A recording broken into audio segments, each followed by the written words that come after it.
നമസ്കാരം കുഞ്ഞുങ്ങളെ, എല്ലാവരും സുഖമായിരിക്കുന്നു എന്ന് വിശ്വസിക്കുന്നു. കഴിഞ്ഞ ദിവസത്തെ ക്ലാസ്സുകൾ എല്ലാവരും കണ്ടു, നന്നായിട്ട് കവിത വായിച്ചു എന്ന് വിചാരിക്കുന്നു. കവിതയുടെ എക്സ്പ്ലനേഷനും ഞാൻ ഇട്ടിട്ടുണ്ടായിരുന്നു, നിങ്ങളത് പഠിച്ചു എന്ന് വിചാരിക്കുന്നു. നമുക്കിന്ന് അതിൻ്റെ ക്വസ്റ്റ്യൻസ് ഒന്ന് നോക്കാം. ഒന്നാമത് വായിക്കാം, ചൊല്ലാം. കവിത നന്നായിട്ട് വായിക്കുക, അതിനെ താളത്തിൽ ചൊല്ലാനായിട്ടാണ് അവിടെ പറഞ്ഞിരിക്കുന്നത്. രണ്ടാമത്തെ ക്വസ്റ്റ്യൻ, കണ്ടെത്താം, പറയാം. പൂക്കളെ പൂക്കളെ നിങ്ങൾക്കെൻ കൂപ്പുകൈ പാർക്കുകയിൽ നിങ്ങളെൻ ദേവതമാർ. പൂക്കളെ ദേവതകളായി കവി സങ്കല്പിച്ചത് എന്തുകൊണ്ടാവാം? കണ്ടെത്തലുകൾ ഓരോരുത്തരായി ക്ലാസ്സിൽ പങ്കുവയ്ക്കൂ. ഇതാണ് ക്വസ്റ്റ്യൻ. ഇതിൻ്റെ ആൻസർ എഴുതുമ്പോൾ ആദ്യം എന്ത് ചെയ്യണം? കവിയെക്കുറിച്ച് പറയണം. ഉള്ളൂർ എസ് പരമേശ്വരയ്യരുടെ അമൃതധാര എന്ന കവിതാ സമാഹാരത്തിലെ നിങ്ങൾക്ക് പഠിക്കാനുള്ള ഭാഗത്തിൻ്റെ പേരെന്താണ്?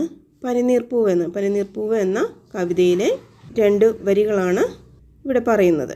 പൂക്കൾ ഭൂമിയിൽ സൗന്ദര്യവും സന്തോഷവും പ്രദാനം ചെയ്യുന്നു. പൂജാകർമ്മങ്ങൾക്ക് പൂക്കളെ ഉപയോഗിക്കുന്നു. അതുപോലെ തന്നെ കല്യാണകർമ്മങ്ങൾക്കും മംഗളകർമ്മങ്ങൾക്കും പൂക്കളുടെ സാന്നിധ്യം വളരെ വലുതാണ്. അതിനാൽ പൂക്കളെ ദേവതമാരായി സങ്കല്പിക്കുന്നത്. അതുപോലെ പൂക്കൾക്ക് എന്ത് കഴിയും? മണൽക്കാടുകളെ പോലും ഉദ്യാനമാക്കി മാറ്റാൻ പൂക്കൾക്ക് കഴിയും. അതുപോലെ ചിത്രശലഭങ്ങൾക്ക് തേൻ നൽകി അത് അന്നപൂർണേശ്വരിയായി മാറുന്നു. അതുകൊണ്ടാണ് പൂക്കളെ എന്ത് ചെയ്യുന്നത്?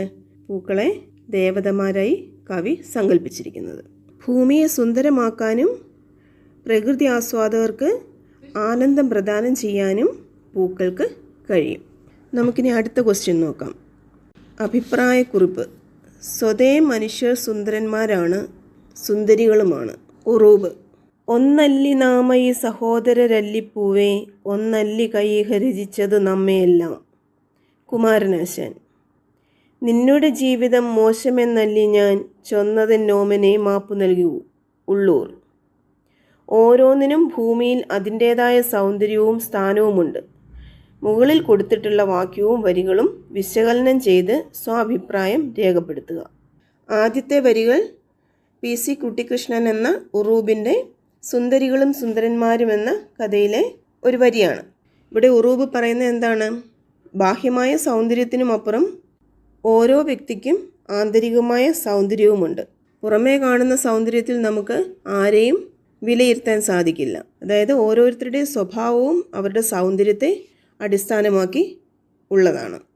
അടുത്തത് മഹാകവി കുമാരനാശാൻ്റെ വീണപൂവ് എന്ന കവിതയിലെ 2 വരികളാണ്. നമ്മളെല്ലാം ഒന്നാണ്, നമ്മളെല്ലാം സൃഷ്ടിച്ച കൈ ഒന്നാണ് എന്നാണ് കുമാരനാശാൻ പറയുന്നത്. അതായത് പൂവിനുള്ളതുപോലെ തന്നെ സൗന്ദര്യം മനുഷ്യനും പ്രകൃതിയാ തന്നെ ലഭിച്ചിട്ടുണ്ട്. ഓരോന്നിനും ഭൂമിയിൽ അതിൻ്റേതായ സൗന്ദര്യവും സ്ഥാനവും ഉണ്ട് എന്ന് പറയുകയാണ് കവി. അതുപോലെ തന്നെ ഉള്ളൂരിൻ്റെ തെറ്റായ പ്രസ്താവനയും കവി കവിതയിൽ തന്നെ തിരുത്തി പനിനീർപ്പൂവിനോട് മാപ്പ് പറയുന്നുണ്ട്. ആ നിന്ദയിൽ നിന്ന് പിന്നീട് വാത്സല്യവും ആർദ്രതയും ഉണ്ടാവുകയാണ്.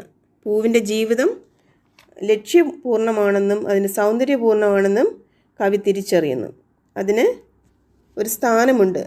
അത് തിരിച്ചറിഞ്ഞുകൊണ്ട് കവി പനിനീർപ്പൂവിനോട് മാപ്പപേക്ഷിക്കുകയാണ്. എന്താണ് പറയുന്നത്? നിന്നുടെ ജീവിതം മോശമെന്നല്ലി ഞാൻ ചൊന്നതെന്നോമനെ മാപ്പ് നൽകൂ എന്ന് കവി പറയുകയാണ്. അടുത്ത ക്വസ്റ്റ്യൻ, വ്യാഖ്യാനിക്കാം.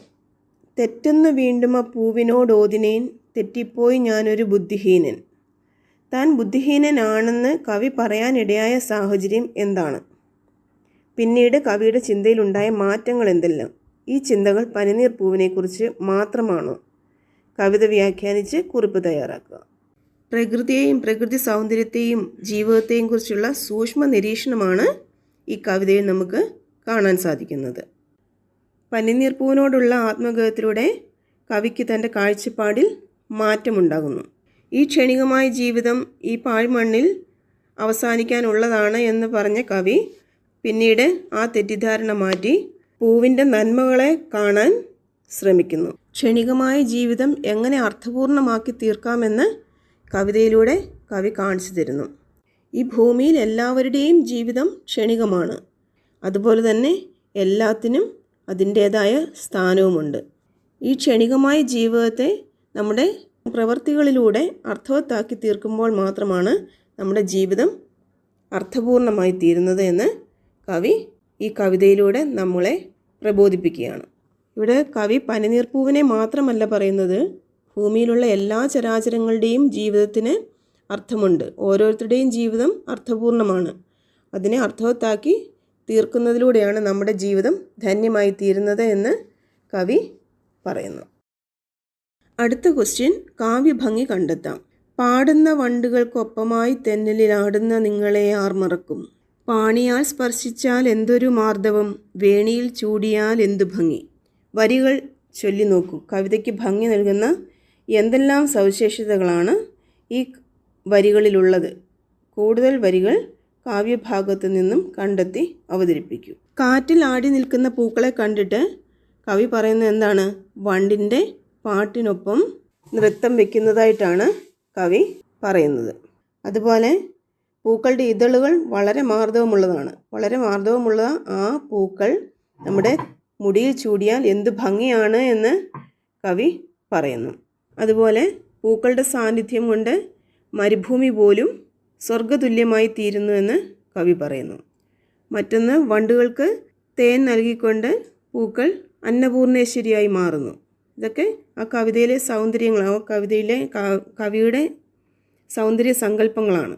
അതുപോലെ പൂക്കളുടെ സുഗന്ധം മനുഷ്യൻ്റെ ഇന്ദ്രിയങ്ങൾക്ക് സാഫല്യം നൽകുന്നു എന്ന് പറയുന്നു. ഈ വരികളെല്ലാം കവിതയ്ക്ക് ഭംഗി കൂട്ടുന്ന വരികളാണ്. അടുത്ത ക്വസ്റ്റ്യൻ, ആസ്വാദനക്കുറിപ്പ്. പനിനീർപ്പൂവ് എന്ന കവിതയിലെ ആശയം, ശബ്ദഭംഗി, പ്രയോഗഭംഗി, സാദൃശ്യപ്പെടുത്തൽ എന്നിവ ഉൾപ്പെടുത്തി ആസ്വാദനക്കുറിപ്പ് തയ്യാറാക്കുക. മഹാകവി ഉള്ളൂർ എസ് പരമേശ്വരയ്യരുടെ മനോഹരമായ ഒരു കവിതയാണ് പനിനീർപ്പൂവ്. പൂക്കളുടെ സൗന്ദര്യത്തെയും അത് മനുഷ്യന് നൽകുന്ന സന്തോഷത്തെയും നന്മയെയും ഒക്കെ അതിൽ ചിത്രീകരിക്കുന്നു. മനോഹരമായ ഒരു പനിനീർപ്പൂവിനെ നോക്കി അതിനെ പരിഹസിച്ച് അതിൻ്റെ നാശത്തെക്കുറിച്ച് പറഞ്ഞ കവി സൂക്ഷ്മമായ നിരീക്ഷണത്തിലൂടെ